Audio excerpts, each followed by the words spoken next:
When we listened to this budget, Mr. Speaker, when I listened to this budget, I could not help but think that government has failed every test of what could be attributed to any competent administration.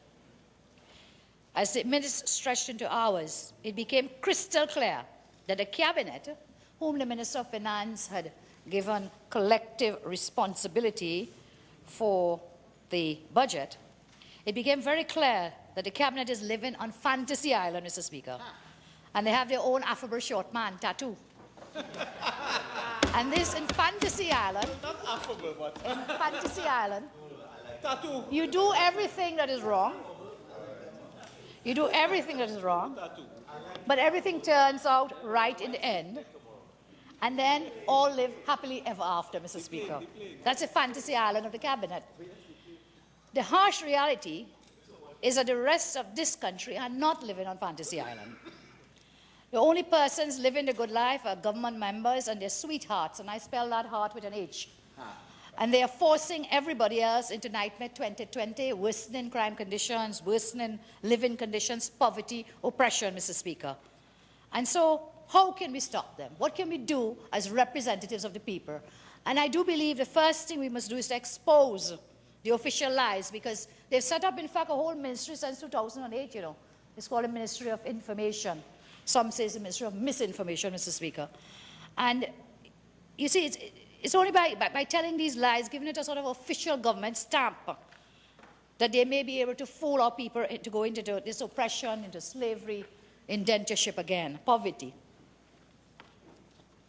And so, Mr. Speaker, that budget presentation, we say that the Honourable Minister misled the House, attempted to mislead the nation, and that when we listen to the budget, it gives the truth to the Minister's own admission that she lacked training in finance, Mr. Speaker. Now, we can forgive the Honourable Minister for that, but we cannot forgive the Honourable Prime Minister for placing the Minister in that position.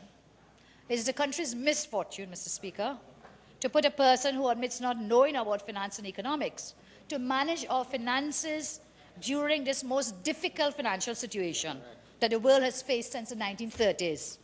God help us, Mr. Speaker. And so we have to ask, how can we trust such a person to manage our money in these difficult times when even Nobel laureates are trying to figure out how to get the world out of the crisis?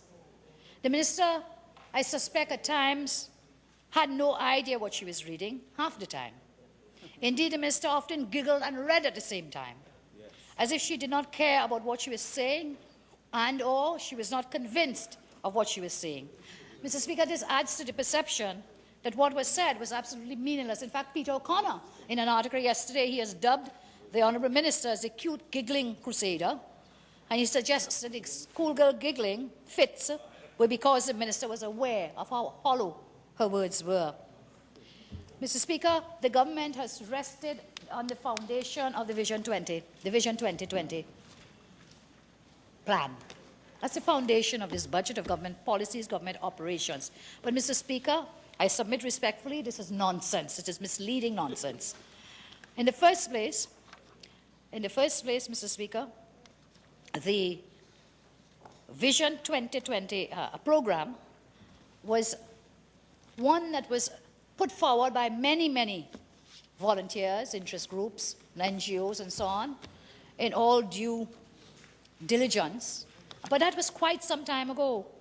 And so, first of all, the official Vision 2020 operational plans, they have been ignored. I can give you an example, and a very important one.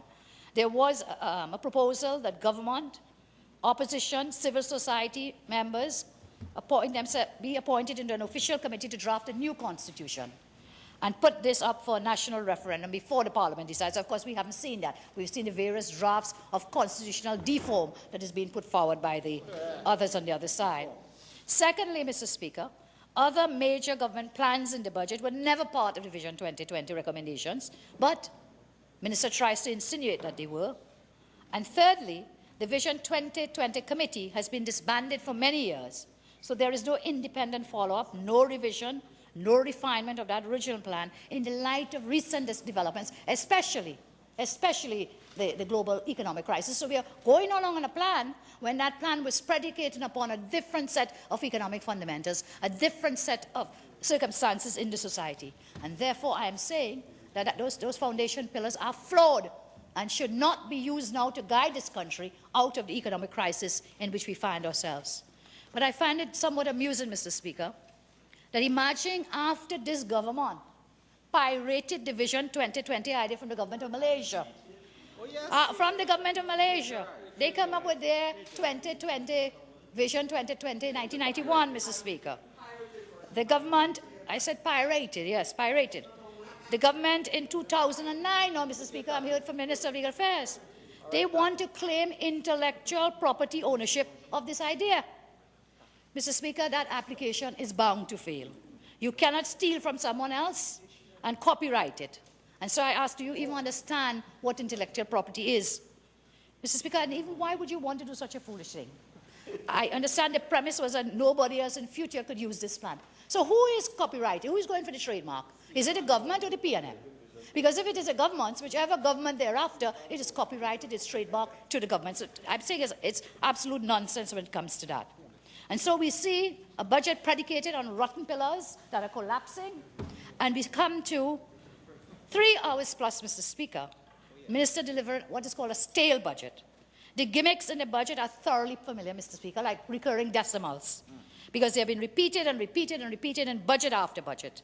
And so we had the same failed flooding promises, the same failed agriculture promises, the same failed access road promise, the same failed business support promises, the same Tamana Intech Park promises, the same IFC promise, the same CNG vehicles promise, the same failed tourism promises, the same failed Scarborough Library promises, the same failed Scarborough Hospital promise, the same failed Shaw Park Cultural Complex promise, the same failed National Cultural Centre promise, the same failed National Oncology Centre promise, the same failed Early Childhood Care Centres promise, the same failed Predial Larceny Squad, now the Rangers, my colleague has dubbed them the Caroni Rangers, the same failed Rapid Rail promise, which now I see has been brought back. When I read the budget statement, it was there's no rapid rail after years and millions spent. I can pick it up here and show you.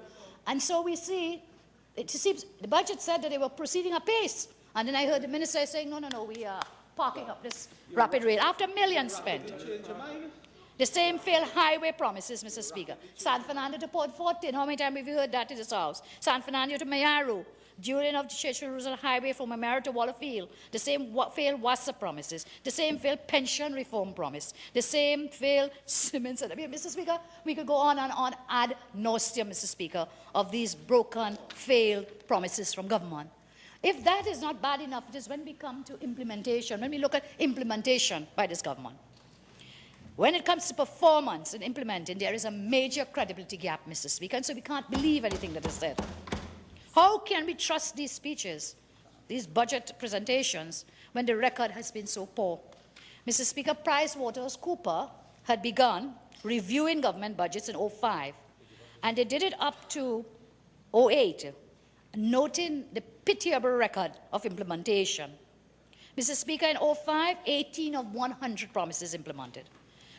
In 28 of 137 in 2006. 27 of 117 in 2007, and only 12 of their promises implemented in 2008. Mr. Speaker, that is less than 10%. If it is that you were writing the SAA exams, they would have to keep you back and send you for remedial classes. 10%, 10%. Pricewaterhouse has not done this review this year, Mr. Speaker, and I trust it is not because of fear of reprisals. They've been doing it every year. We've been using it in the Parliament because we have no other document to judge the implementation rate. They have not done this year, and as I say, I trust it is not for fear of government reprisals. But veteran journalist Kevin Ballusing, in an article yesterday, Mr. Speaker, he spoke of, have these budget promises come true? And he points us, Mr. Speaker, we have abundance of documents, but he gave a detailed analysis which points out, among other scandals, that only 28% of the 2009 social sector investment programs were completed according to Appendix 8 of the SSP. So that's in the government's own documents, only 28%. And that is only with the social sector investment program. Nothing about the development program. We don't know how many of those have been implemented, but the implementation rate has been pitiable, Mr. Speaker.